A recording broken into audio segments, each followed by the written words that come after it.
Okay, तो और political system में हम लोग इस बुक को शुरू करते हैं, ये रही बुक। ठीक है, सिंपल सी बुक है, मैंने आपको अप्रोच बता दी थी। ठीक है, पीएचडी करना है तो एक एक चीज़ को एकदम ऐसे अंदर जा के पढ़ो, उसको अच्छे से पढ़ो, है ना। बट उसका कोई सेंस नहीं है, क्योंकि हमको पॉलिटी की पहले अंडरस्टैंडिंग समझनी है। अगर अंडरस्टैंडिंग होगी तो गेस अच्छा होगा। ठीक है, और फिर उसके बाद जो फैक्चुअल चीज़ें हैं जो मेंस में काम आएंगी, वो इस बुक से तो नहीं होने वाली, मैं पहले ही बता देता हूँ। वो किससे होंगी? वो आपके न्यूज़पेपर से होंगी, क्योंकि न्यूज़पेपर में आप रोज़ एनालिसिस आ रही है। उस एनालिसिस की लिस्ट बनाते जाओ, फिर उसको रटो और फिर रट के लिखो। यही अप्रोच है पॉलिटी का। ठीक है, वो ग्रंथ पढ़ने की ज़रूरत नहीं कि 1200-1300 पन्ने का ग्रंथ पढ़ रहे हो, कोई ऐसे बहुत एमपी जैन टाइप की किताब पढ़ रहे हो, वो सब करने की ज़रूरत नहीं है। ये छोटी छोटी किताबें हैं, 3 किताबें आती हैं सुभाष कश्यप की, इससे भी चीज़ें हो जाती हैं। ठीक है, बार बार पता नहीं क्यों मेरा ऑटो फोकस पे लग जाता है, तो थोड़ा डिस्टर्बिंग सा हो जाता है। अभी तो नहीं हो रहा ना ऑटो फोकस? नहीं, आई डोंट थिंक अब नहीं हो रहा। ठीक है, तो ये रहा हमारा कंटेंट। ठीक है, देखो 12 चैप्टर है इसमें, ये रहे हमारे 12 चैप्टर। प्रीफेस, अब ये देखो प्रीफेस जो है इन्होंने क्या क्या बता रखा है। अब रीडिंग के बारे में थोड़ा डिस्कस करते हैं कि रीडिंग कैसे करनी चाहिए। ठीक है, मैंने आपको पहले अप्रोच बताई थी पहले वाली वीडियो में, इसमें रीडिंग कैसे करें। देखो रीडिंग कैसे करें इसके बारे में मैं आपको बता देता हूँ। पहले बात तो रीडिंग का पर्पस क्लियर होना चाहिए कि आप क्यों पढ़ रहे हो। ठीक है, ऐसे टाइम पास के लिए पढ़ रहे हो, एग्जाम क्लियर करने के लिए पढ़ रहे हो। ठीक है, हो सकता है आप स्कॉलर बनने के लिए कर रहे हो तो प्लीज़ आप ये चैनल छोड़ सकते हो। बट अगर आप लोग यूपीएससी के लिए कर रहे हो, आपका पर्पस ये है, तो आपको इन्फॉर्मेशन एक्सट्रैक्ट करनी है relevant for the examination. Extract the information आप लोग निकाल लो, ताकि उससे क्या हो कि आप लोग सिर्फ वही कंटेंट पढ़ो जो कंटेंट काम का है। वो वाला कंटेंट छोड़ते चलो जो काम का नहीं है। वो कैसे पता चलेगा? वो पता चलेगा अगर आपने प्रीवियस ईयर क्वेश्चन देखे तो आपको थोड़ा आइडिया लग जाएगा कि पॉलिटी की डेफिनेशन कोई नहीं पूछ रहा है, पॉलिटी क्या होती है बताओ, कोई नहीं पूछेगा। पॉलिटिकल सिस्टम क्या होते हैं बताओ, कोई नहीं पूछेगा। ठीक है, स्टेट क्या होता है बताओ, कोई नहीं पूछेगा, है ना। क्या होता है, कोई नहीं पूछेगा। क्योंकि ये देखो मेंस में आते हैं इशू क्वेश्चन, इशू आने की फैक्ट्स, और वो फैक्ट न्यूज़पेपर में आ रहे हैं। तो mains is about our facts. Prelims जो है वो about guess work and understanding. और जो ऑप्शनल है उसमें ये सब आ सकता है, स्टेट क्या है, पॉलिटी क्या है, अलाना फलाना। ठीक है, तो ऑप्शनल तो हम कर ही नहीं रहे, तो उसको छोड़ो। पर्पस में ना, पर्पस क्लियर होना चाहिए। और यूपीएससी प्रिपरेशन जो है वो प्रिसाइज है, ना कि ब्रॉड। ठीक है, अगर मैं आपको बोलूँ कि बताओ कि फिल्म इंडस्ट्री के 5 चैलेंजेस बताओ, तो उसे ओवरऑल चैलेंजेस नहीं बताने कि भाई ओवरऑल चैलेंज में नेपोटिज्म है ना, ये बेकार हैं। जो न्यूज़पेपर में ना बहुत ही प्रिसाइज चीज़ें आती है, बहुत ही छोटी छोटी चीज़ें, वो आपको जो है लिख के रखनी है, और उससे जो है आपका काम बनेगा, है ना। जो जो न्यूज़पेपर में आ रही हैं, क्योंकि ब्रॉड चीज़ें मोस्टली लोग लिख ही देते हैं। ठीक है, तो वही आपको एक डिस्टिंक्टनेस प्रोवाइड करता है आपके आंसर में भी और आपकी समझ में भी, और इवेंचुअली इंटरव्यू में तो चीज़ें काम आती हैं। इंटरव्यू तो खैर बाद में देखेंगे। ठीक है, तो है ये आवर पॉलिटिकल सिस्टम। अभी आपको अगर मैं आपको बताऊं, रीडिंग के लिए मैंने आपको बता दी कि कैसे पढ़ते हैं, है ना। पर्पस क्लियर हो और एक्सट्रैक्ट करो information for prelims and mains, और कौन से एग्जाम के लिए कर रहे हैं वो भी। ठीक है, तो प्रीलिम्स ना बाद में आता है, पहले मेंस आता है, क्योंकि पहले मेंस से सारे फैक्ट वगैरह सब कुछ कर लो, ओवरऑल अंडरस्टैंडिंग आपको मिल गई, उससे गेस मारते रहो अपने प्रीलिम्स में। ठीक है, वो प्रैक्टिस मारते रहो आप लोग, उससे वो हो जाएगा चीज़ें। अब ये देखो, अभी अभी मैंने पढ़ना शुरू नहीं किया, बट मैं आपको बता देता हूँ कि पॉलिटिकल सिस्टम ऊपर लिखा हुआ है। पॉलिटिकल सिस्टम का कॉन्सेप्ट क्या होता है, पॉलिटिकल सिस्टम्स के फॉर्म क्या होते हैं, पॉलिटिकल सिस्टम के टाइप्स क्या होते हैं, ये मैंने पढ़ लिया। ठीक है, मैंने बस टाइटल पढ़ लिया और मैं आगे बढ़ गया। फिर इसमें देखा कॉन्सेप्ट ऑफ कॉन्स्टिट्यूशनलिज्म, अच्छा मेरे को पता चल गया कॉन्स्टिट्यूशनलिज्म भी पढ़ना है। ओके, ठीक है, और क्या क्या पढ़ना है इसमें, रूल ऑफ लॉ, सोवरेनिटी, ये सारी छोटी छोटी चीज़ें ना प्रीलिम्स में आ जाती हैं कभी कभी, क्योंकि ये ओवरऑल अंडरस्टैंडिंग को बताता है। प्रीलिम्स ओवरऑल अंडरस्टैंडिंग को ही टेस्ट करता है हमारे एग्जाम में, कि आपको ओवरऑल में डेमोक्रेसी समझ में आई है कि नहीं आई है। तो देखो एक एक छोटे छोटे कीवर्ड्स हैं, और कीवर्ड्स के बारे में ही डिस्कशन इसमें की गई है। चलो शुरू करते हैं हम लोग पॉलिटिकल सिस्टम से, कि पॉलिटिकल सिस्टम क्या है। तो अभी ये वाला पूरा पैराग्राफ का यहाँ से लेकर यहाँ तक हमको पूरा पढ़ के इतना समझ में आना चाहिए कि पॉलिटिकल सिस्टम है क्या। ठीक है, ये हमारा पर्पस क्लियर हो गया, क्योंकि रीडिंग में सबसे पहले मैंने बताया ना, पर्पस क्लियर करो और उससे इन्फॉर्मेशन एक्सट्रैक्ट करो, 2 स्टेप प्रोसेस है। चलो, तो हम लोग पॉलिटिकल सिस्टम को पढ़ते हैं। Political system is a social institution dealing with the governance of a state. Okay, एक स्टेट की गवर्नेंस, यानी कि स्टेट कैसे काम करता है। गवर्नेंस तो पता होगा कि काम करना, किसी भी चीज़ को काम करना, गवर्न करना, of a state and it's relationship with the people. ठीक है, तो पॉलिटिकल सिस्टम को जैसा कि स्टेट कैसे काम कर रहा है और स्टेट का रिलेशनशिप पीपल के साथ कैसा है। ठीक है, तो अभी इतना जो समझ में आया, जितना थोड़ा बहुत समझ में आता जाता है ना उसको हम लोग लिखते जाते हैं। तो ये देखो, ये मान लो यहाँ पे नोट्स बना रहे हैं हम लोग, ठीक है। तो अभी हमने पढ़ना शुरू किया पॉलिटिकल सिस्टम, ठीक है। तो ऐसे लिखो पॉलिटिकल सिस्टम, ऐसे लिखते हुए चलो मेरे साथ साथ। और आपको हमने क्या पढ़ा, हमने पढ़ा कि पॉलिटिकल सिस्टम में गवर्नेंस है एक स्टेट का, और वो स्टेट का रिलेशनशिप भी है, यानी कि फोकस है स्टेट पे, ठीक है। स्टेट का क्या रिलेशनशिप विद पीपल, पहला तो ये कि भाई इसका रिलेशनशिप विद पीपल क्या है, और स्टेट जो है वो गवर्नेंस कैसे कर रहा है। गवर्नेंस यानी कि वो काम कैसे कर रहा है लोगों के लिए, कैसे जो है वेलफेयर प्रोवाइड कर रहा है वो गवर्नेंस। अच्छा, गवर्नेंस करने के लिए उसको हो सकता है कि कुछ ब्यूरोक्रेट को अपॉइंट करना पड़े, है ना। गवर्नेंस को करने के लिए हो सकता है उसको कुछ इंस्टीट्यूशन बनाने पड़े, स्टेट को कुछ इंस्टीट्यूशन बनाने पड़े गवर्नेंस के लिए। यानी कि स्टेट के कुछ एंड है, ये स्टेट का एंड है क्या, कि उसको गवर्नेंस प्रोवाइड करनी है। बट उसका मीन्स बहुत सारे हो सकते हैं कि क्या तरीका है गवर्नेंस को करने का, क्या तरीके हैं, वो मीन्स बहुत सारे हो सकते हैं, ठीक है। मीन्स बहुत सारे हो सकते हैं, ये मीन्स हो गए, ये मीन्स हो गए आपके, ठीक है। अरे सॉरी, मैं तो नोट्स बना रहा था ना, थोड़ा ये नहीं करना, ख़राब नहीं करना, सॉरी। तो ये नहीं करते। तो स्टेट का रिलेशनशिप विद पीपल के साथ क्या है, ठीक है। और स्टेट जो है वो गवर्नेंस करेगा, तो कैसे करेगा, क्या करेगा, वो पॉलिटिकल सिस्टम, यानी कि एक सिस्टम में, पॉलिटिकल सिस्टम में ये दोनों चीज़ों की चर्चाएँ होंगी। अभी तो एक ही लाइन पढ़ी है, बट उससे इतना तो समझ में आ गया। अब आगे चलते हैं। देखो, sometimes loosely referred to as polity, political system of a country generally denote the structure of institution that constitute the state and its government, ठीक है। तो ये देखो पॉलिटिकल सिस्टम में ये भी है कि भाई जो स्ट्रक्चर ऑफ इंस्टीट्यूशन, जो इंस्टीट्यूशन बनाए जाएंगे काम करने के लिए, गवर्नेंस के लिए, उसका स्ट्रक्चर के बारे में बात करो, है ना। और उसकी गवर्नमेंट के बारे में बात करो, क्योंकि गवर्नमेंट अलग होती है और इंस्टीट्यूशन अलग होता है, आप लोग को पता होगा, ठीक है। यानी कि गवर्नेंस को देखो, गवर्नेंस को प्रोवाइड करने के लिए आपके पास कुछ इंस्टीट्यूशन होंगे, ठीक है। तो इंस्टीट्यूशन कैसे हैं, वो इंस्टीट्यूशन कैसे हैं उसके बारे में चर्चा करोगे आप, तो आपको स्टेट, वो आपको क्या बताएगा कि वो किस टाइप का पॉलिटिकल सिस्टम है। तो स्टेट के अंदर गवर्नेंस, गवर्नेंस के अंदर इंस्टीट्यूशन, तो इंस्टीट्यूशन का स्ट्रक्चर क्या है, कि कैसे वो बना हुआ है, क्या वो इंस्टीट्यूशन को एक बंदा चला रहा है, दो बंदा चला रहे हैं, मल्टीपल लोग चला रहे हैं, और वो इंस्टीट्यूशन में जाने के क्या क्या रास्ते हैं, वो सारी बातें हैं। तो वो पॉलिटिकल सिस्टम होता है, ठीक है। तो ये है, ओके। और क्या बताता है, it delineates the framework of inter relationship between institution and organ of the state, ठीक है। और ये जो इंस्टीट्यूशन है and organ of the state जो है, जैसे लेजिस्लेटिव, एग्जीक्यूटिव, जुडिशरी, तो स्टेट के ऑर्गन्स होते हैं, हम लोग को पता है कि लेजिस्लेटिव होते हैं, एग्जीक्यूटिव होते हैं, जुडिशरी होते हैं। The linkage of each with people, और इनका लिंकेज पीपल के साथ क्या है, ठीक है। एक तरह से देखा जाए तो ये इंस्टीट्यूशन है, और इन इंस्टीट्यूशन का पीपल के साथ लिंकेज, पीपल के साथ लिंकेज, ठीक है। और जो स्टेट है, स्टेट गवर्नेंस करेगा, इंस्टीट्यूशन बनाएगा, इंस्टीट्यूशन बनाएगा, और इंस्टीट्यूशन कुछ तरीके से काम करेगा। बट स्टेट के कुछ कुछ ऑर्गन्स भी होते हैं, स्टेट के क्या होते हैं, कुछ कुछ ऑर्गन्स भी होते हैं, जैसे एग्जीक्यूटिव, जुडिशरी और लेजिस्लेटिव, ठीक है। तो ये हमारे ऑर्गन्स हो गए।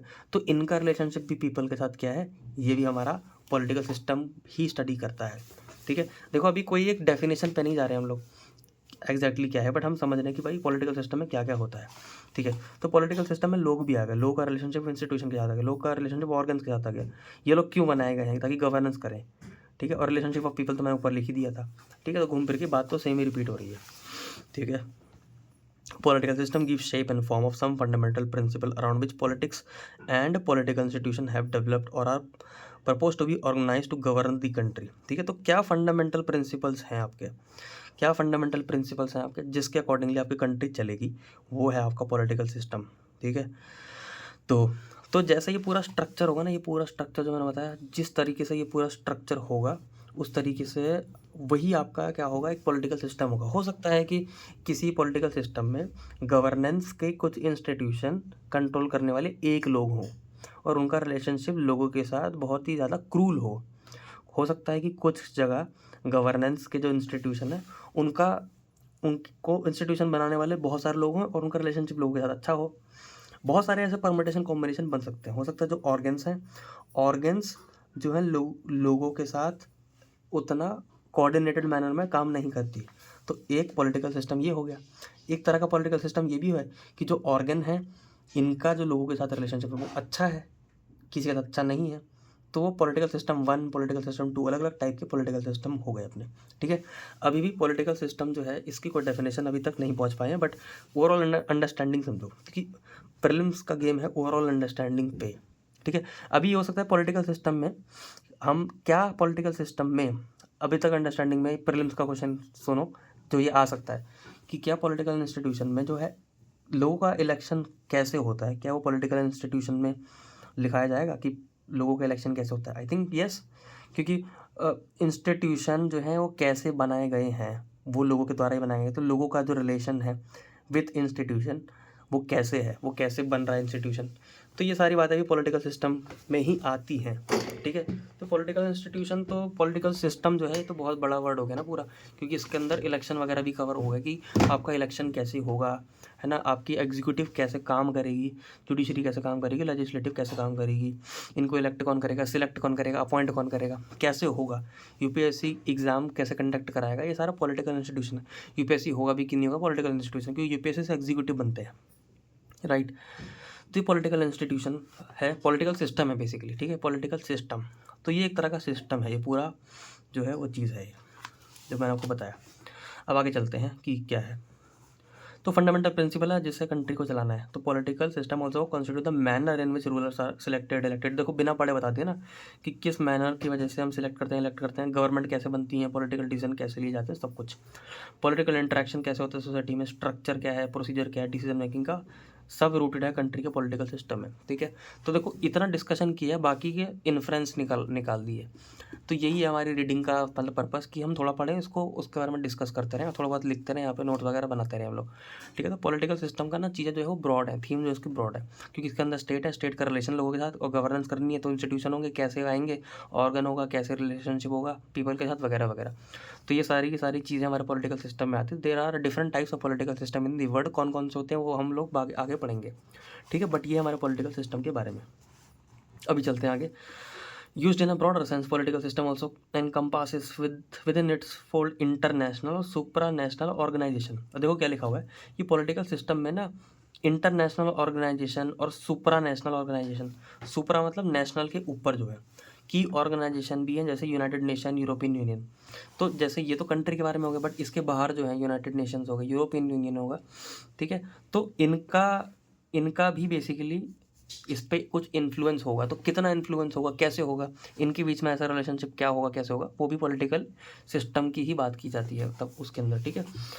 तो पॉलिटिकल सिस्टम में ये भी होता है, क्योंकि एक तरह का पॉलिटिकल सिस्टम ये होता है जो कहता है कि हमको इंटरनेशनल जितने भी इंस्टीट्यूशन हैं इंटरनेशनल वाले, उनसे डील नहीं करना, कुछ कुछ कहते हैं कि नहीं डील करना है, तो अलग अलग टाइप के हो गए, ठीक है। However despite all the emphasis on globalisation and efforts at nations coming together to form supranational regional organisation and even government institution, the nation state and the sentiment of the nationalism remain the most dominant, ठीक है। तो अभी लोग बात कर रहे हैं ना कि ग्लोबलाइजेशन होना चाहिए, लोग कंट्रीज़ को जो है एक विलेज की तरह काम करना चाहिए, कि एक कंबाइंड विलेज है, स्मॉल वर्ल्ड है पूरा, बट स्टिल जो नेशन स्टेट का जो सेंटिमेंट है, नेशनलिज्म की जो भावना है वो डोमिनेंट है, ठीक है।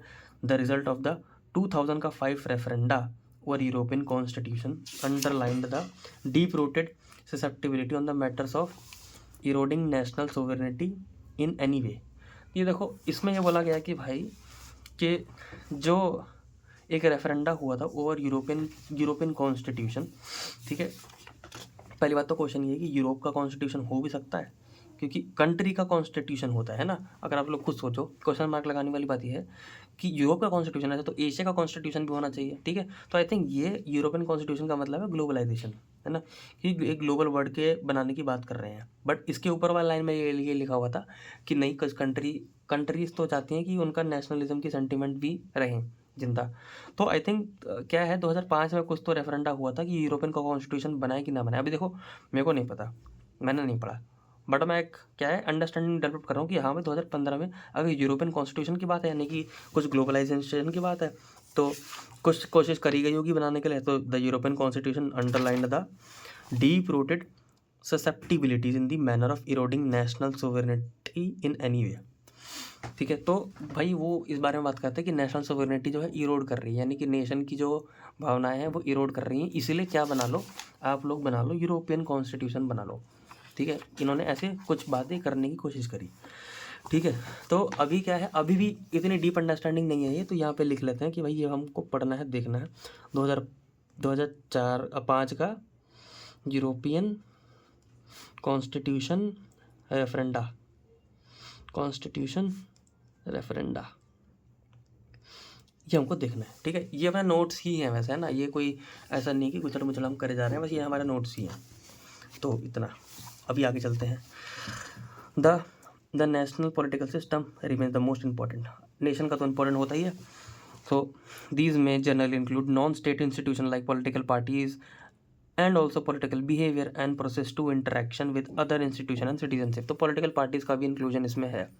ठीक है, तो ऐसा इसमें बताएगा कि पॉलिटिकल पार्टीज़ को भी इग्नोर नहीं करना, वो भी एक तरह से पॉलिटिकल सिस्टम के हिस्सा है, क्योंकि हो सकता है कि कहीं पे वन पार्टी सिस्टम हो, कहीं पे मल्टीपल पार्टी सिस्टम हो, तो उनको भी हमको इग्नोर नहीं करना। अभी एक वर्ड आया है नॉन स्टेट इंस्टीट्यूशन। देखो, नॉन स्टेट इंस्टीट्यूशन, ये तो पूरा स्टेट का बात हो गई ना, ये तो पूरी स्टेट की बात होगी, इंटरनेशनल की बात हो गई। अब है, ये भी बना लो ऐसे, नॉन स्टेट इंस्टीट्यूशन, ये भी इसका हिस्सा होता है। यहाँ पे नोट्स में लिखते चलो, non state institution, non state institution example में पॉलिटिकल पार्टी। तो पॉलिटिकल पार्टी कैसे काम करेंगी, क्या होगा उसमें, इलेक्शन कैसे होगा वगैरह, उनके बारे में भी डिस्कशन करना है। तो इंटरनेशनल हो गया, नॉन स्टेट इंस्टीट्यूशन होगा, और स्टेट इंस्टीट्यूशन में तो हमने सब देख लिया। होमवर्क ये रहेगा कि हम लोग को एक बार ये सर्च मारना है कि यूरोपियन कॉन्स्टिट्यूशन रेफरेंडम 2005 का था क्या ये। ठीक है, अगेन अपनी सुई वहीं पर अटकी हुई है, बट बात तो यही है। ठीक है, तो ये हो गया। दीज में जनरली इंक्लूड, ये पढ़ लिया हमने। ठीक है, ये आप आगे चलो। अब to freely paraphrase and adopt Hegelian concepts, political system is a result of social evolution. अभी देखो, जैसे सोशल एवोल्यूशन में जैसे एवोल्यूशन हुआ था ह्यूमन का, ह्यूमन पहले मतलब सही बड़ा था, उसके दांत बड़े थे क्योंकि फ्लैश खाता था। फिर जैसे जैसे आगे बढ़ा बढ़ा तो उसने कुक करके खाना शुरू किया, तो दांत छोटे हो गए। तो वैसे इवॉल्व हुआ है ना ह्यूमन। तो वैसे भी ये कह रहे हैं कि पॉलिटिकल सिस्टम भी क्या होता है, इवॉल्व होते हैं, है ना, इवॉल्व होते हैं as a result of social evolution through ages. Human beings are by nature social, one can not live alone, तो सोशल नेचर होता है। Hence in order to fulfil elementary needs of food, sex and primitive production, man and women are naturally incline to live in family. तो लोग family में आए, but family क्या था, inadequate था to satisfy the multifarious needs of a multifaceted human personality. तो family के मतलब पहले ह्यूमन थे, दो वुमेन साथ में लग गए, उनको लगा फैमिली चाहिए, तो फैमिली के साथ रहने लग गए। तो बेटर फुलफिलमेंट के लिए क्या हुआ कि एक तरह से सिविल सोसाइटी का डेवलपमेंट हुआ। बेसिकली थोड़े ज़्यादा लोग हो, मतलब एक तरह से सोसाइटी नहीं होती है, गोकुलधाम सोसाइटी टाइप मान लो। ठीक है, तो सिविल सोसाइटी का फॉर्मेशन हुआ, ये वर्ड याद रखना, सिविल सोसाइटी बनी। फिर सिविल सोसाइटी में बेसिकली थोड़े से ज़्यादा लोग आ गए, डाइवर्स एलिमेंट के लोग थे, उनकी डाइवर्स फीलिंग को सेटिस्फाई किया गया सिविल सोसाइटी में। फिर सिविल सोसाइटीज़ में कुछ लॉज आ गए, कुछ और चीज़ें आ गई। तो नेक्स्ट जो स्टेट था वो हुआ है इमरजेंस ऑफ पॉलिटिकल सिस्टम। तो ऐसा लिख लो उसको कि evolution of political system, PS. पहले क्या था, इंडिविजुअल था, वो साथ में रहने लगे तो फैमिली है ना, फैमिली भी और बड़ी हुई तो सिविल सोसाइटी हुई, फिर सिविल सोसाइटी और बड़ी हुई तो पॉलिटिकल सिस्टम आ गया। ठीक है, ये सब क्यों हो रहा है, ताकि हम लोग बेटर लाइफ जी सकें, एक ना अच्छी लाइफ जी सकें, ये सारी चीज़ें इसलिए ही आई गई हैं। ठीक है, ताकि बेटर डेवलपमेंट हो सके। कोई भी वोकेबलरी वाली चीज़ होगी जो मेंस के पर्सपेक्टिव से इंपॉर्टेंट होगी, वो लिखते चलेंगे। ठीक है, तो ये है the higher state political system है, it emerge result of realisation of the commonality of the interest of the community, है ना, कि कॉमन इंटरेस्ट है हमारे, तो साथ में रह लो ऐसा। The civil society even after the emergence of state continued to perform the common place of business. तो ये सारे सिविल सोसाइटी, फैमिली, सब कुछ कंटिन्यू रहे हैं, ऐसा नहीं है कि ये सब लोग ख़त्म हो गए। But it came to gradually depend more and more upon the state. ठीक है, ताकि उससे एक ज़्यादा अच्छा सुपरविजन मिल सके। सब एग्जिस्ट करते हैं, बट सब लोग पॉलिटिकल सिस्टम पे डिपेंडेंट हैं। ये कंक्लूजन है इसका, ये बात याद रखना। लास्ट की लाइन ऐसे नहीं कि इग्नोर कर दी, छोड़ दी। कंक्लूजन ये है कि ये एग्जिस्ट करता है, ये एग्जिस्ट करता है, ये एग्जिस्ट करता है। तो बट लास्ट में लिखना है कि all exist but depend upon PS, political system, है ना, फॉर मोर बेटर सुपरविजन, ऐसा, ताकि सुपरविजन जो है वो और अच्छी तरीके से हो आपका। इसीलिए क्या होगा, इसीलिए ये सब कुछ डिपेंड करते हैं पॉलिटिकल सिस्टम पे, ठीक है। अभी देखो नेक्स्ट टॉपिक है हमारा ये, बट उस पे जाने से पहले एक बार हम लोग डिस्कस कर लेते हैं कि हमने क्या क्या पढ़ा है, ठीक है, क्योंकि एक पैराग्राफ पढ़ लिया है हमने, बहुत अच्छी बात है। तो देख लेते हैं हम लोग कि 19 मिनट में, अगर आप देखो 19-20 मिनट में हमने खाली एक ही पैराग्राफ पढ़ा है, बट वो एक पैराग्राफ इतना अच्छे से पढ़ा है कि इसके बाद आई डोंट थिंक हमको कुछ वापस आने की ज़रूरत है। कोई पॉलिटिकल सिस्टम कोई और डिस्कस कर रहा है तो इतना डीपली डिस्कस करेगा कोई, मतलब कर सकते हैं लोग obviously, but prelims mains interview again हम लोग तो हमारा फोकस उसी पे रहेगा, तो वही, ठीक है। तो पॉलिटिकल सिस्टम में हमने स्टेट देखा, स्टेट के अंदर ऑर्गन इंस्टीट्यूशन ये सब देख लिया, रिलेशनशिप विद पीपल कैसे इलेक्ट होते हैं ये सब, नॉन स्टेट इंस्टीट्यूशन जैसे पॉलिटिकल पार्टी, और इंटरनेशनल इंस्टीट्यूशन, है ना। अभी ये तीनों याद कैसे हो रहे हैं हमको, क्योंकि हमने इवॉल्व करके पढ़ा है ना कुछ चीज़ों को, इसलिए याद हो रहा है। 2005 का ये अपना होमवर्क है, 2005 में ये क्या हुआ था ये देखना है। बट हाँ, ग्लोबलाइजेशन की कुछ बात हो रही थी कि हाँ भाई वो कह रहे थे कि ग्लोबल कुछ होना चाहिए, कॉन्स्टिट्यूशन होना चाहिए, यूरोप का कॉन्स्टिट्यूशन होना चाहिए, कुछ ऐसे बात कर रहे थे, ठीक है। बट अगर अभी बात किया जाए तो अभी भी सेंटीमेंट तो एग्जिस्ट करते हैं नेशनलिज्म वाले, मतलब ये नेशन वाले, ये वाले नेशन वाले, ये अपने इंटरनेशनल वाले। फिर इवोल्यूशन देख लिया, ये तो कुछ काम का है नहीं क्योंकि तो बहुत ही आसान था, बट कंक्लूजन याद रखना कि डिपेंडेंट इस पे होते हैं, है ना। आंसर का कंक्लूजन जो है वो आपको पता होना चाहिए कि भाई कैसे होते हैं, क्या होते हैं, ठीक है। तो ये हो गई हमारी इतनी सी बात। अभी चलते हैं थोड़ा सा और आगे, हम लोग जल्दी से एक बार कॉन्स्टिट्यूशनलिज्म, छोटा सा टॉपिक है, इसको पढ़ लेते हैं। कॉन्स्टिट्यूशनलिज्म क्या है, ये कॉन्स्टिट्यूशनलिज्म, ये इज़म जो लगा होता है ना, ये अच्छी चीज़ होती है, समझ में होती है, आइडियोलॉजी के तौर पे इसको देख सकते हो, जैसे कम्युनिज्म हो गया, कैपिटलिज्म हो गया, एक आइडिया होता है।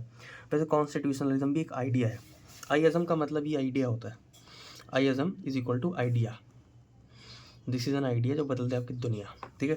तो कॉन्स्टिट्यूशनलिज्म का मतलब क्या है कि भाई एक आइडिया जो होगा कॉन्स्टिट्यूशन का, कुछ ऐसा देखते हैं क्या है। तो अब क्या है, concept of constitutionalism is that political system, अब ये भी एक पॉलिटिकल सिस्टम है, ठीक है, पॉलिटिकल सिस्टम है। अभी आंसर जब आप लोग लिखोगे मेंस में, तो कॉन्स्टिट्यूशनलिज्म को ये नहीं लिखोगे लिमिटेड गवर्नमेंट होती है, जो मतलब जो आप लोग को रट्टा मारते हो वो नहीं, ये एक तरह का पॉलिटिकल सिस्टम ही है, govern under a constitution that ordinarily essentially limited government and rule of law. दो ही चीज़ें होती है इसमें, लिमिटेड गवर्नमेंट होगी, यानी कि गवर्नमेंट लिमिटेड होगी, अपने लिमिट में रह के काम कर रही है, यानी कि मारपीट कर रही है ना। And rule of law, law होगा, लॉ की अहमियत ज़्यादा होगी, लॉ के हिसाब से कंट्री चलेगी, ऐसा नहीं कि कुछ भी चल रहा है, आर्बिट्री चल रहा है। तो हमारी कंट्री में कॉन्स्टिट्यूशनलिज्म है कि नहीं है? तो कॉन्स्टिट्यूशनलिज्म क्या है, एक तरह का पॉलिटिकल सिस्टम ही है। कॉन्स्टिट्यूशनलिज्म एक तरह का type of political system, type of PS ही है, ये टाइप ऑफ पीएस है, ठीक है। दो बातें हैं इसमें, एक है लिमिटेड गवर्नमेंट, है ना, और एक है अपना रूल ऑफ लॉ। कोई आर्बिट्रेरी काम नहीं कर सकता उसमें, साफ साफ इसमें लिखा हुआ है, ठीक है। ये देखो लिखा हुआ है, opposed to arbitrary, despotic, authoritarian, totalitarian, ऐसा कुछ नहीं होगा। The constitution of a country laid on the basic structure of a political system. तो पॉलिटिकल सिस्टम कैसा दिखेगा, बेसिक स्ट्रक्चर क्या है, वो कॉन्स्टिट्यूशन होता है। अभी देखो पॉलिटिकल सिस्टम क्लियर हुआ है ना, तो इसलिए सब चीज़ें क्लियर होंगी। तो कॉन्स्टिट्यूशन है क्या, basic structure of a political system under which people are to be govern. तो पॉलिटिकल सिस्टम दिखेगा कैसे, वो कैसा दिखता है, वो कॉन्स्टिट्यूशन है। आपका पॉलिटिकल सिस्टम दिखता कैसे, तो हमारे इंडियन कॉन्स्टिट्यूशन का मतलब क्या है कि हमारा इंडियन पॉलिटिकल सिस्टम दिखता कैसे है, ठीक है। तो ठीक है, तो ये हमारा क्या होगा, कॉन्स्टिट्यूशन की डेफिनेशन होगी कि ये एक तरह से क्या होता है, ठीक है। It establish main organ of the state. अब कॉन्स्टिट्यूशन से ही निकले हैं 3 ऑर्गन, कॉन्स्टिट्यूशन के अंदर से ही निकले 3 ऑर्गन। कॉन्स्टिट्यूशन बोलता है भाई 3 ऑर्गन बना देना, legislative, executive, judiciary, define their power, power भी डिफाइन कर देता है, डिमार्केट देयर रिस्पॉन्सिबिलिटीज डिफाइन कर देता है, regulate their relationship with each other and with people, ठीक है। तो कॉन्स्टिट्यूशन के बारे में थोड़ा लिख लेते हैं, थोड़ा लिखते हुए चलते हैं ना, तो चीज़ें थोड़ी ठीक रहती हैं। तो कॉन्स्टिट्यूशन, ठीक है, क्या बताता है, basic structure of political system, ठीक है, basic structure of political system. और हमारे कॉन्स्टिट्यूशन की अगर बात की जाए तो वो क्या बताता है, एक तरह से इट एस्टैब्लिश 3 ऑर्गन्स और उनका relationship with each other, with people, responsibilities, ठीक है, कि क्या है वो, मतलब जो आपके जो ऑर्गन्स हैं उनका काम क्या है, उनका रिलेशनशिप लोगों के साथ क्या है वगैरह, ठीक है, ये सारी चीज़ें उसमें लिखी होती हैं। तो और कॉन्स्टिट्यूशनल गवर्नमेंट क्या होती है? तो कॉन्स्टिट्यूशनल गवर्नमेंट वही होती है जो भाई डेमोक्रेटिक होती है। तो क्योंकि कॉन्स्टिट्यूशनल गवर्नमेंट डेमोक्रेटिक होती है, डेमोक्रेटिक यानी कि लोगों के हिसाब से, क्योंकि डेमोक्रेसी मतलब लोगों के हिसाब से, और तो लोगों के हिसाब से चलना है अगर आपको तो लिमिटेड चलना पड़ेगा ना। तो इसमें ऐसा समझने वाली बात है कि अगर कहीं पे कॉन्स्टिट्यूशन है तो डेमोक्रेसी भी होनी चाहिए, ऐसा इसमें लिखा हुआ है। तो कॉन्स्टिट्यूशनल गवर्नमेंट का मतलब है डेमोक्रेसी होगी होगी, ठीक है। Also constitutionalism is natural concomitant of a written constitution, ठीक है। तो भाई कॉन्स्टिट्यूशन जो है आपका, जो कॉन्स्टिट्यूशनलिज्म है, इसमें आपका रिटन कॉन्स्टिट्यूशन भी होगा, क्योंकि चीज़ें लिख दी गई है ना, लिख दी गई हैं। क्या लिख दिया गया है कि गवर्नमेंट आपकी लिमिटेड होंगी और रूल्स ऑफ लॉ, जो रूल है वो आपके प्रॉपरली लिख दिए गए हैं एक ही जगह पे। तो वो रिटन कॉन्स्टिट्यूशन की बात की, in as much as written constitution is bound to define कर देता है, delimit the power function of the various organ of the state and the government under written constitution can only be limited government, ठीक है। तो देखो बहुत सारी बातें निकल रही है इसमें। एक तो कॉन्स्टिट्यूशन लिख दिया हमने, बट कॉन्स्टिट्यूशनलिज्म में एक ये भी है कि हमको ये देखना है कि हमेशा रिटन कॉन्स्टिट्यूशन होगा, याद रखना, क्योंकि रिटन में साफ साफ लिख दिया गया ना। लिख दोगे तभी तो लिमिटेड रखोगे, तभी तो रूल ऑफ लॉ रखोगे, अगर लिखोगे नहीं तो बात ही नहीं चलेगी। तो written constitution is very essential here, बहुत ज़रूरी है हमारा रिटन कॉन्स्टिट्यूशन होना कॉन्स्टिट्यूशनलिज्म के लिए, है ना। और कॉन्स्टिट्यूशनलिज्म में एक बात और हमने देखी कि डेमोक्रेसी जो है वो भी होगी ही होगी। अच्छा, कुछ लोग ऐसा कहते हैं कि भाई कुछ कुछ जगह कॉन्स्टिट्यूशन लिख तो दिया गया है बट उसमें डेमोक्रेसी है ही नहीं। ये बात भी तो हो सकता है कि आपने कॉन्स्टिट्यूशन लिख दिया, मान लो नेपाल ने लिख दिया कॉन्स्टिट्यूशन, या किसी और कंट्री ने भी लिख दिया, पाकिस्तान ने लिख दिया अपना कॉन्स्टिट्यूशन, बट वहाँ पर डेमोक्रेसी है ही नहीं। तो यहाँ पे ये पॉइंट तो गलत साबित हो रहा है कि कॉन्स्टिट्यूशनलिज्म में कॉन्स्टिट्यूशन है बट डेमोक्रेसी नहीं है, ये तो प्रूफ हो रहा है। बट इस बुक में ऐसा क्यों लिखा हुआ है, ऐसा क्यों लिखा हुआ है कि कहाँ गया, it should necessarily be democratic government, ऐसा क्यों लिखा है? अगर आप सोचोगे ना, ध्यान से समझोगे, तो कॉन्स्टिट्यूशनलिज्म का मतलब ये है कि लिमिटेड गवर्नमेंट हो, वो अनलिमिटेड गवर्नमेंट नहीं, लिमिटेड गवर्नमेंट हो। तो कॉन्स्टिट्यूशनलिज्म का मतलब ही लिमिटेड है, और कॉन्स्टिट्यूशनलिज्म का मतलब है रूल ऑफ लॉ के हिसाब से चले।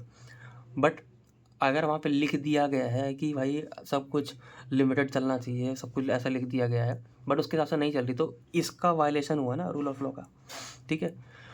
तो आप लोग को ये चीज़ समझनी है कि लिमिटेड गवर्नमेंट वाली बात होगी और रूल ऑफ लॉ होगा, ये दोनों तभी पॉसिबल हैं जब हमारा डेमोक्रेटिक गवर्नमेंट होगी।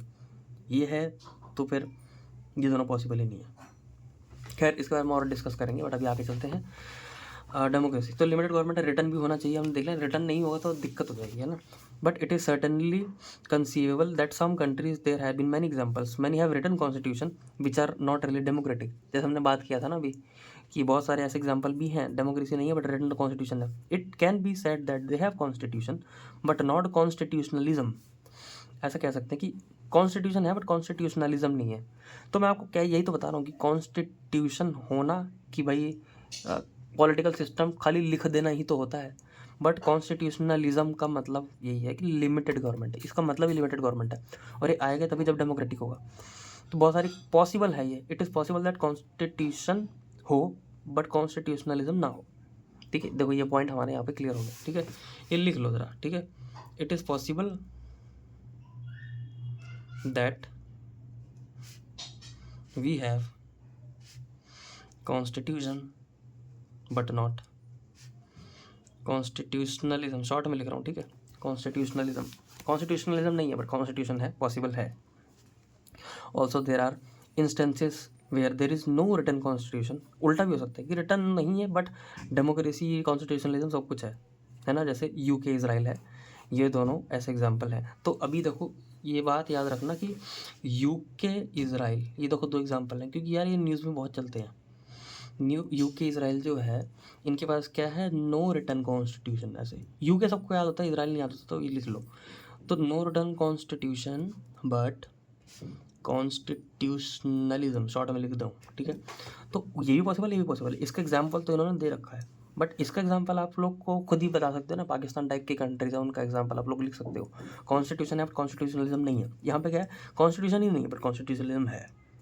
Combination possible. हम एक जनरल आइडिया देख रहे हैं कि जहाँ डेमोक्रेसी होगी वहाँ कॉन्स्टिट्यूशनलिज्म होगा, इन ये जनरल आइडिया है, ठीक है।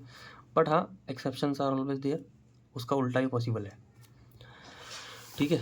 तो ये अभी देखो ऐसे ही क्वेश्चन है प्रीलिम में तो थोड़ा घुमा देते हैं, यही क्वेश्चन तो है थोड़ा घुमा फिरा देते हैं, फिर लोग कहते हैं कि नहीं हो रहा प्रीलिम, तो कितना भी रट लो नहीं होगा, क्योंकि रटने से होगा ही नहीं। तो when we talk about constitutionalism we normally mean that there are rules creating legislative, executive and judiciary power, ठीक है। तो रूल के हिसाब से ये बने हैं, but also these rules impose limit on this power, ठीक है। तो कॉन्स्टिट्यूशन ने ही बनाया इन ऑर्गन को, बट इनको लिमिट करना भी तो यही बात है ना, लिमिट भी करना है, लिमिटेड गवर्नमेंट होनी चाहिए तो लिमिटेड ऑर्गन्स भी होने चाहिए, ये वाली बात है। तो कॉमन सेंस है यार, ये तो कॉमन सेंस ही है, तो क्या ही often these limits are in form of individual और group rights against the government. तो लिमिट कैसे लगाएंगे, तो इंडिविजुअल अपने राइट को एजर्ट करेगा, तो इंडिविजुअल के पास राइट होता है ना, फंडामेंटल राइट्स वगैरह ये सब होते हैं, तो एक इंडिविजुअल पर्सन है या एक ग्रुप है वो अपने राइट्स को एक्सरसाइज करेगा, और जब वो अपने राइट्स को एक्सरसाइज करेगा वो फैलेगा, तो भी जो सामने वाला बंदा है ये थोड़ा लिमिटेड हो जाएगा, ये थोड़ा कम हो जाएगा, ठीक है। ये इसको कहते हैं हम लोग कि लिमिट लगाना, किसी पे लिमिट लगाना। ये गवर्नमेंट पे लिमिट कैसे लगाएंगे, हम बड़े हो जाएंगे, है ना, ये स्टेट पे कैसे लिमिट लगाएंगे, हम बड़े हो जाएंगे, अपने राइट को ज़्यादा हम लोग प्रैक्टिस करेंगे तो ये लोग छोटे हो जाएंगे, ऐसा ऐसे बुक में बोला गया है, ठीक है। तो ये हो गया। तो जैसे हमारे free to express, association, equity, due process of law, ये सारे हमारे राइट्स हैं। ये ड्यू प्रोसेस ऑफ लॉ क्या है इसके बारे में डिस्कस, ये सब कुछ डिस्कस है आगे, तो हम अपने राइट्स करेंगे। But constitutional limits come in variety form, but constitutional की लिमिट की फॉर्म भी होती है, दे can concern such things at the scope of authority. अब देखो क्या है इसमें बोला कि कॉन्स्टिट्यूशनल लिमिट जो है ना उसकी भी वैरायटी होती है, कि हम एक तो वैरायटी होगी कि हम अपने राइट को बढ़ा रहे हैं और इनके राइट को ऐसा कम करते जा रहे हैं, ये एक वैरायटी हुई। और भी हो सकती है जैसे कि they can concern such thing as the scope of authority. Scope of authority का मतलब इसकी अथॉरिटी का स्कोप डिफाइन कर दो कि भाई तुम इतना ही फैल सकते हो, स्कोप डिफाइन करना है ना। तो स्कोप डिफाइन करना भी एक तरह का क्या है, लिमिट लगाना हो गया इस पर, ठीक है। जैसे इन फेडरल सिस्टम जो होता है, यानी कि मल्टीपल गवर्नमेंट जो होती है सेंट्रल स्टेट वाली, प्रोविंस और स्टेट गवर्नमेंट में है authority over health and education. तो बता रखा है ना, तुम एजुकेशन में इतना फैल सकते हो और हम एग्रीकल्चर में इतना फैल सकते हैं, तुम डिफेंस में इतना कर सकते हो, हम डिफेंस में कुछ नहीं कर सकते, वैसा वैसा, ठीक है। तो स्कोप ऑफ अथॉरिटी आपने डिफाइन कर रखी है ना, हेल्थ केयर पे, एजुकेशन पे, वाइल फेडरल गवर्नमेंट क्या है वो नेशनल डिफेंस, ट्रांसपोर्ट इस पे करता है। तो आप लिमिट लगाने के तरीके हैं, एक है इंडिविजुअल अपना राइट लगा दे, एक स्कोप ऑफ अथॉरिटी डिफाइन कर दो आप लोग, ठीक है। और mechanism used in exercising the relevant power, ठीक है, कि आप वो पावर को एक्सरसाइज कैसे करोगे, वो जो मैकेनिज्म है वो मैकेनिज्म का जो रास्ता है ना वो इतना ब्रॉड नहीं, इतना है, यानी कि आप इस रास्ते से, जैसे ये रास्ता है इस रास्ते से जाके आप अपनी पावर को एक्सरसाइज करोगे, ऐसा नहीं है, आप इस रास्ते से करोगे, मतलब आपको लिमिट कर दिया ना मैकेनिज्म के थ्रू। यानी कि आप क्या कर सकते हो, आपको मान लो किसी को पंच करना है, ठीक है, तो पंच करने का मतलब तो ये है कि आपको बहुत ज़्यादा पावर दे दी गई है, बट ऐसा नहीं है। पंच आप कोर्ट के अंदर कर सकते हो, एक एग्जांपल ले रहा हूँ, कोर्ट के अंदर आप पंच कर सकते हो, तो ये आपका क्या हुआ, मैकेनिज्म डिफाइन कर दिया ना प्रॉपर, कि ये मैकेनिज्म है, इस मैकेनिज्म के थ्रू ही आप अपना प्रोसेस कर सकते हो, है ना। Mechanism used in exercising the relevant power, घूसा मारने की पावर का भी मैकेनिज्म दे रखा है, जिसको बोलते हैं procedural requirement governing the form and manner of legislature. कि वो कानून तो बनाएगा, बट कैसे कानून बनाएगा, क्या किस तरीके से वो कानून बनेगा, प्रोसीजर क्या है, वो भी एक मैकेनिज्म को ही डिफाइन कर रहा है, तो वो भी एक तरह से पावर को कम करना हुआ। एंड सिविल राइट्स तो ऑब्वियसली वही हमारे फंडामेंटल राइट्स हो गए, वो हो गए। तो देखो लिमिट करना है गवर्नमेंट को, लिमिट कैसे करेंगे, हाउ वी विल लिमिट, पहला है सिविल राइट्स, सबसे पहले जो हमने पढ़ा था सिविल राइट्स, है ना। फिर है स्कोप ऑफ अथॉरिटी डिफाइन कर दो, स्कोप ऑफ अथॉरिटी डिफाइन कर दो, उससे ये होगा कि आपने अथॉरिटी डिफाइन कर दी तो उसी अथॉरिटी में वो काम करेगा। एग्जाम्पल रख दो फेडरल स्ट्रक्चर, सेंटर स्टेट वाला, है ना। और फिर आपने मैकेनिज्म डिफाइन कर दिया, मैकेनिज्म ऑफ पावर एक्सरसाइज, जो भी आपको पावर एक्सरसाइज करनी है वो पावर एक्सरसाइज का एक मैकेनिज्म होगा, बट उस मैकेनिज्म को आपने प्रॉपरली डिफाइन कर दिया कि यही मैकेनिज्म होगा, जिसको बोलते हैं प्रोसीजरल रिक्वायरमेंट, प्रोसीजरल रिक्वायरमेंट। बाकी सिविल राइट्स हमने देख लिया। तो ये क्या है, लिमिट करना, और लिमिट करने को ही क्या बोलते हैं हम लोग किसी भी चीज़ को लिमिट करना है तो वही तो कॉन्स्टिट्यूशनलिज्म है। यानी कि कॉन्स्टिट्यूशनलिज्म के अंदर सिविल राइट आते हैं। कॉन्स्टिट्यूशनल के अंदर स्कोप ऑफ अथॉरिटी आती है, हाँ आती है। स्कोप ऑफ अथॉरिटी का मतलब अपने अथॉरिटी डिफाइन करती है। इसका मतलब ये है कि क्या ये सेपरेशन ऑफ पावर दिख रहा है, सेपरेशन ऑफ पावर जैसा भी तो दिख रहा है। और मैकेनिज्म ऑफ पावर यानी कि मैकेनिज्म क्या होगा उसका, ठीक है। तो constitutionalism in this richer sense of the term is the idea that government can and should be limited in its power and the beginning of its authority depends on observing this limitation। तो limitation कैसे लगाई जाएगी, वो कैसे लगाई जाएगी, वो भी कॉन्स्टिट्यूशनलिज्म है। तो कॉन्स्टिट्यूशनलिज्म क्या है, एक पॉलिटिकल सिस्टम है। जिस पॉलिटिकल सिस्टम में दो बातें बोली गई हैं, limited power and rule of law, ठीक है। तो यहाँ तक तो क्लियर हो गया। इतने से ही प्रीलिम्स क्वेश्चन बनेगा। अब ये हिस्ट्री का फैक्ट है, ये सारी चीज़ें हॉब्स लॉ ये सब है। अब आप खुद बताओ, ये सब थोड़ी कोई पूछने वाला है ये सब क्या है कैसे, बट ठीक है पढ़ लेते हैं, पढ़ने के लिए दे रखा है। तो ये है एक्स्ट्रा नॉलेज, ये है प्रीलिम्स नॉलेज, ठीक है। अब देखो, in discussing the history and the nature of constitutionalism the comparison is often drawn between Thomas Hobbes and John Locke. तो इन दोनों के बीच में कंपैरिजन है। Who are thought to be have defended respectively the notion of constitutionally unlimited sovereignty. तो इन दोनों लोगों ने ना बोला है कि भाई कॉन्स्टिट्यूशनली अनलिमिटेड सोवरेनिटी होनी चाहिए स्टेट के पास।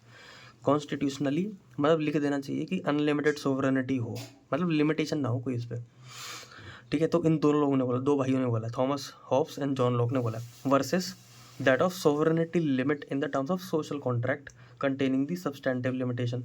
एक कह रहा है अनलिमिटेड हो और एक कह रहा है कि भाई एक कॉन्ट्रैक्ट होना चाहिए, कॉन्ट्रैक्ट में लिमिटेशन भी होगी। तो कॉन्ट्रैक्ट के बाद जॉन लॉक करता है और ये अनलिमिटेड पावर बोलता है थॉमस हॉब्स। हॉब्स बोलता है भाई अनलिमिटेड हो और लॉक कहता है कि भाई लिमिटेशन होनी चाहिए। तो यानी कि जॉन लॉक किसके बारे में बात कर रहा है, कॉन्स्टिट्यूशनलिज्म के बारे में बात कर रहा है।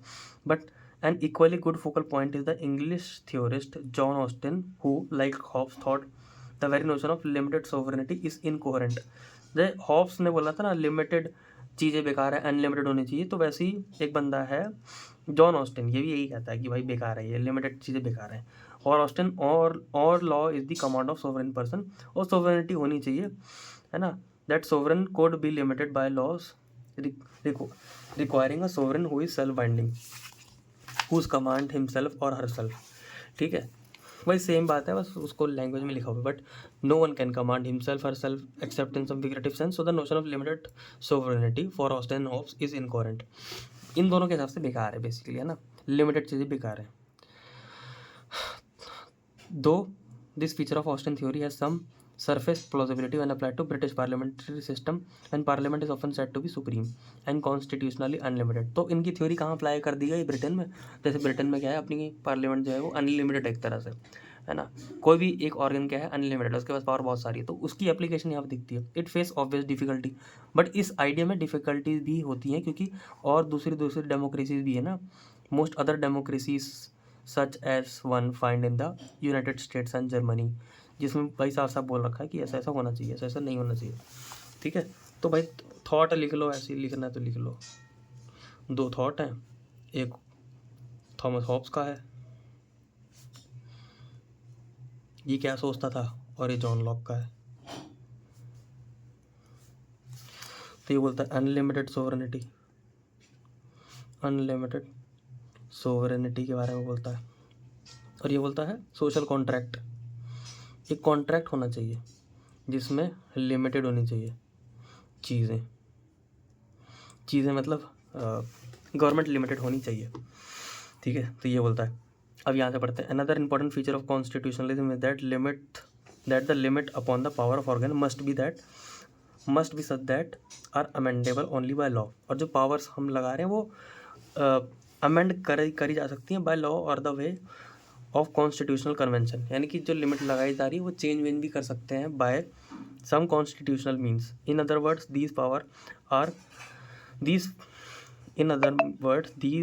Those whose power are constitutionally limited, that is the organ of state, must be legally entitled to change or exceed those power, यानी कि पावर कम भी हो सकती है, ज़्यादा भी हो सकती हैं, to their pleasure, ठीक है। ऐसा मर्जी से नहीं होगा, ऐसा लिखा हुआ है मर्जी से नहीं होगा। वो जो मीन्स लिखाए गए हैं कॉन्स्टिट्यूशन के अंदर जो मीन्स लिखे गए हैं उसके हिसाब से ही होगा। Most written constitution contains amendment procedure भी होता है which can be triggered by and require the participation of the government bodies whose power they limit, but these procedure inevitably require something more than a simple decision on the part of the government of the day to invoke a change. Sometimes constitutional assembly are required और super majority चाहिए हमको, है ना, और the agreement not only centre but federal का भी चाहिए, state का भी चाहिए, large percent of the government of the regional unit भी चाहिए. तो अमेंडमेंट पॉसिबल है, amendment to meet the changing society needs, not only to facilitate a degree of stability over a time characteristic expiration of the constitutional regime, it is arguably a requirement of the very possibility of constitutionally limited government. ठीक है, तो वही constitutionally limited government जो है वो भी जो limitation है उस पर, तो लिमिटेशन कम ज़्यादा कर सकते हैं हम लोग. ये सारी बातें जो है ना लिमिटेड करना, तो यानी कि राइट को कम ज़्यादा कर सकते हैं, कम ज़्यादा कर सकते हैं, स्कोप ऑफ अथॉरिटी को भी कम ज़्यादा कर सकते हैं, मैकेनिज्म ऑफ एक्सरसाइज पावर को भी कम ज़्यादा कर सकते हैं, बट बाय लॉ ही करेंगे इसको. बाय लॉ का मतलब ये कि एक उसका प्रोसीजर होगा, प्रॉपर प्रोसीजर होगा उसका, जो प्रोसीजर कॉन्स्टिट्यूशन के अंदर ही लिखा होगा कि आप कैसे करोगे. ठीक है, तो ये पॉसिबल है, यानी कि जो पावर है डिफाइन कर रखी है हमने वो सब चेंज करना पॉसिबल है. ठीक है, तो यहाँ से और पढ़ते हैं आगे. Some scholars believe that the constitutional rule do not exist unless they are in some way enshrined in a written document. अच्छा, कुछ लोग का यही मानना है कि कॉन्स्टिट्यूशनल रूल जो है एग्जिस्ट नहीं करता, वो लिखे ही होने चाहिए, हमेशा लिखे ही होने चाहिए. और कुछ लोग मानते हैं कॉन्स्टिट्यूशन कैन बी अनरिटन, जैसे हमने ब्रिटेन और इसराइल के केस में देखा था, क्योंकि इसराइल में अनरिटन है. The latter side is an obvious example of possibility the constitution of United Kingdom, है ना. यूके में तो ऐसे साफ साफ लिखा हुआ है कि उसमें कुछ कुछ ऐसे मतलब प्रॉपरली डिफाइंड नहीं कि वो रिटन कॉन्स्टिट्यूशन कुछ है. However it must be note that although UK has nothing American constitution के जैसा कुछ नहीं है, it is nevertheless contains a number of written instrument. तो रिटन चीज़ें हैं उसमें, जो अनरिटन चीज़ें हैं. अनरिटन का मतलब यह है कि ऐसा नहीं कि कुछ भी नहीं लिखा है, रिटन है उसमें. ठीक है, रिटन चीज़ें हैं, इंपॉर्टेंट रिटन चीज़ें हैं. Magna carta is one of the earliest document of the British constitution. तो मैग्ना कार्टा जो है एक डॉक्यूमेंट है, तो ये ब्रिटिश कॉन्स्टिट्यूशन का सबसे अर्लीस्ट डॉक्यूमेंट है. तो लिखा तो है, साफ साफ लिखा हुआ है. जैसे other includes petition of right, bill of right, ये सब भी है, बट सबसे पुराना मैग्ना कार्टा. तो ये सारे डॉक्यूमेंट हैं तो सही. Furthermore constitutional limits are also said to be found in certain principle of the common law. ठीक है, explicitly cited in the landmark cases concerning the limits of the government power. The fact remains, however, Britain seems largely to have unwritten constitution suggests strongly that writtenness is not a defining feature of constitutionalism. तो ये तो हमने देख ही लिया था ना, रिटर्ननेस की जरूरी नहीं है कॉन्स्टिट्यूशनलिज्म में. ऐसा नहीं है कि रिटर्न होना ही चाहिए, बट हाँ इन जनरल रिटर्न होगा तो साफ साफ डिमार्केट कर सकते हो आप. बट यूके के केस में ऐसा नहीं है. बट यूके के केस में ऐसा भी नहीं कि कुछ भी नहीं लिखा हुआ है. सबसे पहले क्या लिखा है, मैग्ना कार्टा वाली चीज़ जो है आपकी लिखी हुई है उसमें साफ साफ. ठीक है, तो ये भी हमको समझ में आ गया. ब्रिटेन का केस भी समझ में आ गया. ब्रिटेन और इजराइल का केस सेम ही है, रिटर्न हैं चीज़ें, बट एक जगह कोडिफाइड नहीं है, वो रिटर्न है. ठीक है, सबसे पहले जैसे मैग्ना कार्टा आ गया वो.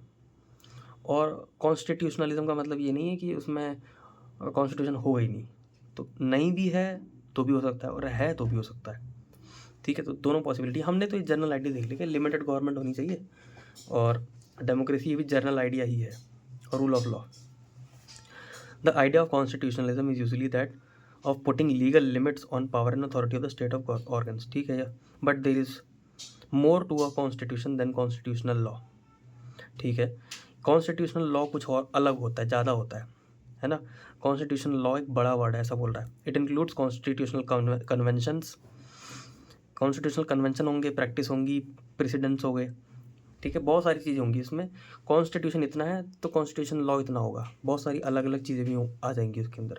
ठीक है, also it must be understood in the context of constitutionalism that it is wrong to regard a country constitution as a mere inert document. Inert नहीं है वो, चेंज होता रहेगा. फॉर अ कॉन्स्टिट्यूशन, इनर्ट का मतलब ना चेंज होने वाला.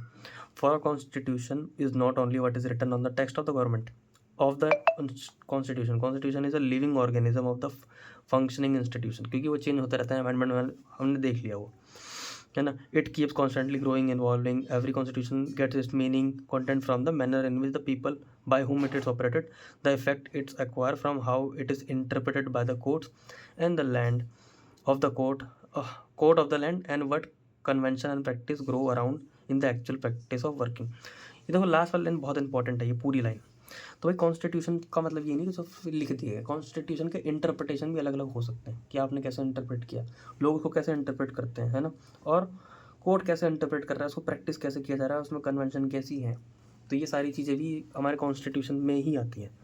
कॉन्स्टिट्यूशन की कॉन्स्टिट्यूशन लॉ में आती हैं, ठीक है। तो इंटरप्रिटेशन भी अलग तरीके से कर दोगे तो वो आपका एक तरह से कॉन्स्टिट्यूशन कहलाता है, ठीक है। तो ये जो आइडिया है बहुत ही हमको रफ मिला है, बट ये है कि इंटरप्रिटेशन से, कन्वेंशन से भी चीज़ें बदल जाती हैं, ऐसा जो है इसमें लिखा हुआ है, ठीक है। तो I think we can stop here. Page number 5, we are very slow, I know we are very slow, but still अगर आप देखोगे तो पेज नंबर 5 पन्ने पढ़ने के बाद इतने नोट्स बने हैं।